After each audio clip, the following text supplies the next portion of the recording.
Now anything that you want to do, you want to look at the planets and stars.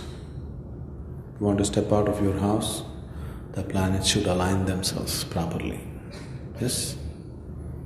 Right time, wrong time. Are you looking at all those things?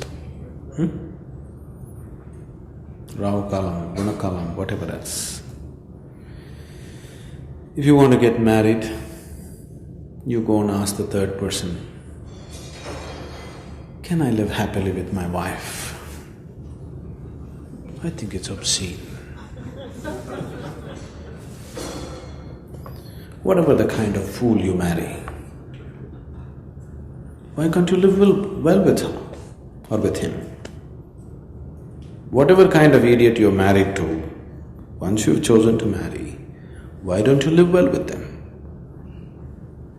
Or if they're showing some new kind of madness that you did not predict, why don't you leave them? Anyway, with all the predictions, horoscopes all matching well, still these two people nobody can match, isn't it? Any astrologer will match horoscopes for people, but can they match these two people? To what extent you're being responsible for the other, only to that extent your marriage works. Is it so? How responsibly you handle the other person, only to that extent it is working. Is that so? No. Personal development I'm talking.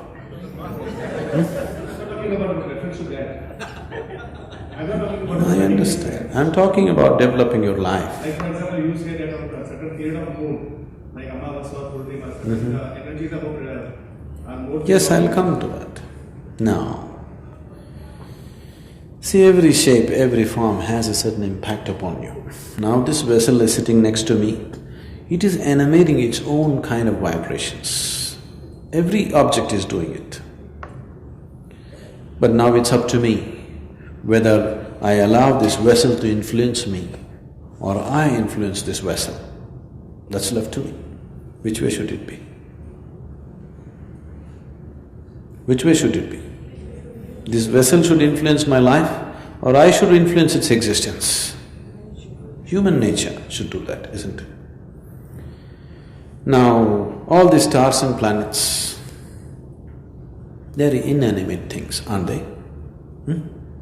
Rock and stone, isn't it? Rock and mud, isn't it so? Inanimate. Now, should inanimate things rule the destiny of your life, or human nature should rule the destiny of inanimate things? Which way should it be? Human nature should, if you have realized the potential of what it means to be this. Otherwise, inanimate things will rule you. Now Paurnami comes, full moon day. Do you know, during full moon days and new moon days, people who are little mentally disturbed go hyper on those days? Are you aware of this? Do you all go crazy on new moon days? Do you? No. Compared to them, you are a little more stable. Because of this, wherever the moon goes, you can carry on your normal process of life. But for them it is not like that. Because they're in a certain level of instability, if the moon comes up, they're going crazy. The moon disappears, they're going crazy. So, you are a little more stable, suddenly moon has no impact upon you. It is pulling up the whole ocean, but no impact upon you if you're a little stable. Similarly, if you stabilize yourself further, nothing has an impact upon you, but you impact everything. Human nature should decide the course and the destiny of all inanimate things, not the other way around, isn't it? If you allow yourself to be influenced, anything and everything is willing to influence you, but that's not the way you should exist.